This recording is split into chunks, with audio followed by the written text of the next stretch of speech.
شروع اللہ کا نام لے کر جو بڑا مہربان نہایت رحم والا ہے۔ In the name of Allah, most merciful and most gracious.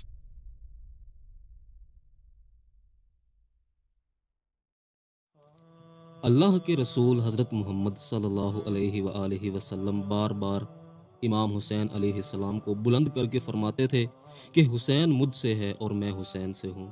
اے لوگو، اگر اس حسین پر کوئی مشکل وقت آ جائے اور یہ تم سے مدد طلب کرے تو اس کا ساتھ دینا، کیونکہ یہ جنت کے جوانوں کا سردار ہے، میرا خون ہے، میری اولاد ہے۔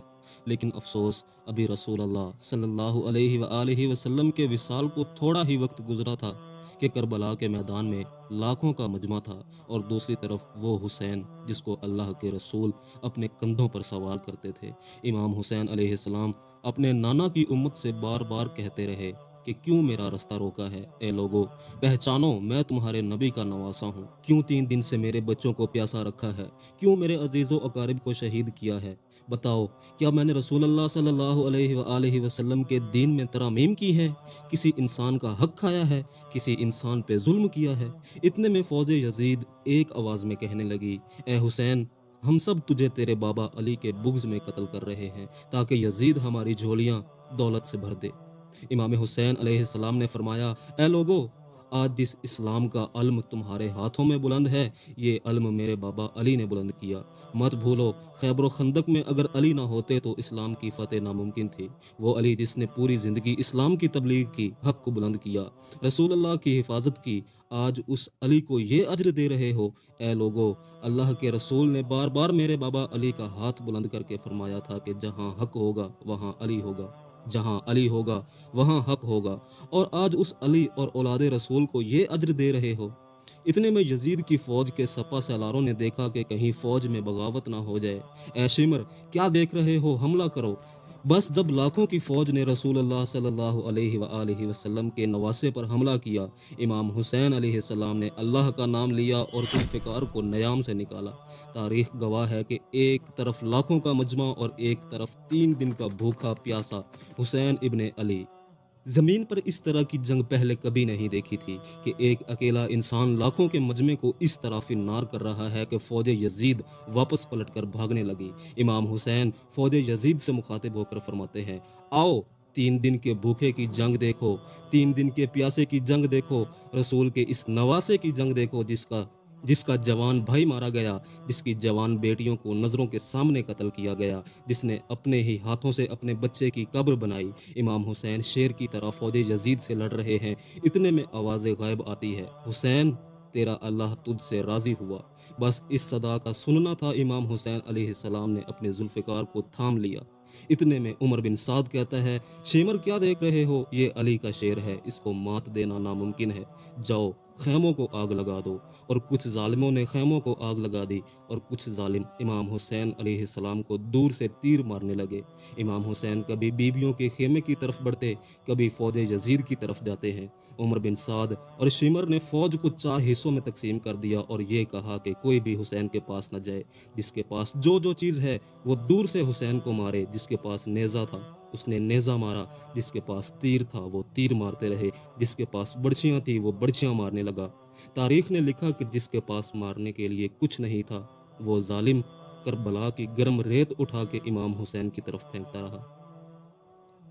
امام حسین کے جسم مبارک پہ ہزاروں زخم لگتے رہے۔ آپ کے جسم مبارک پر اتنے تیر تھے کہ آپ کا جسم مبارک نظر تک نہیں آ رہا تھا۔ بس جیسے ہی نواسہ رسول امام حسین علیہ السلام گھوڑے سے نیچے آتے ہیں، فوج یزید جھومنا شروع کر دیتی ہے، لیکن اتنے میں وہ گھوڑا جس پر آپ سوار تھے وہ امام حسین کے چاروں طرف گھومنا شروع ہو گیا تاکہ ان تیروں سے میں اپنے آقا امام حسین کو بچا سکوں۔ وہ گھوڑا دوڑ ہی رہا تھا کہ اتنے میں عمر بن سعد نے کہا، اے لوگو، رکو، میں نے اپنی آنکھوں سے دیکھا تھا اس گھوڑے پر اللہ کے رسول سواری کیا کرتے تھے، کہیں تیر اس گھوڑے کو نہ لگے، اور یوں تیروں کو چلانا بند کیا گیا۔ افسوس ہے ان لوگوں پر کہ اس گھوڑے کا تو احترام معلوم تھا جس پر رسول اللہ سواری کیا کرتے تھے، لیکن اس حسین کا اکرام بھول چکے جن کو اپنے کندھوں پر سوار کر کے امت کو دکھایا کرتے تھے۔ بس امام حسین علیہ السلام زمین کربلا پر اپنا سر مبارک رکھ کر اللہ کا شکر کر رہے ہیں، اور فوج یزید کے مختلف سپاہی امام حسین کا سر کاٹنے کے لیے قریب آتے ہیں۔ جو بھی قریب آ کے امام حسین کے سر مبارک کو دیکھے تو اسے امام حسین کے چہرے میں رسول اللہ کا چہرہ نظر آئے اور وہ چیخ کے دور چلا جائے۔ اتنے میں شیمر کہنے لگا، یہ کام مجھ سے ہی ہونا ہے۔ جیسے ہی اس بدبخت شیمر نے خنجر امام حسین کے سر پر رکھا، وہ دیکھے کہ امام حسین کے لب مبارک ہل رہے ہیں۔ اس نے سوچا، ہم نے حسین کا پورا خاندان قتل کر دیا، 3 دن تک بچوں کو پیاسا رکھا، شاید حسین ہمیں بد دعا دے رہے ہیں۔ سننے کے لیے کان قریب کیے تو کیا سنا؟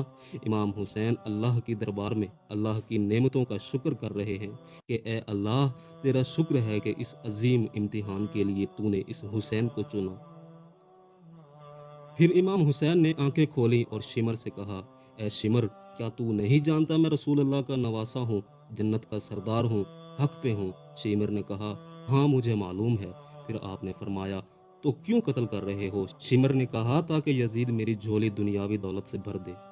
اور یہ کہتے کہتے بدبخت شمر امام حسین کا سر مبارک کاٹتا رہا اور فوج یزید مسلسل جھومتی رہی۔ امام حسین کا سر مبارک قلم ہونے کے بعد سادات کو لوٹا گیا۔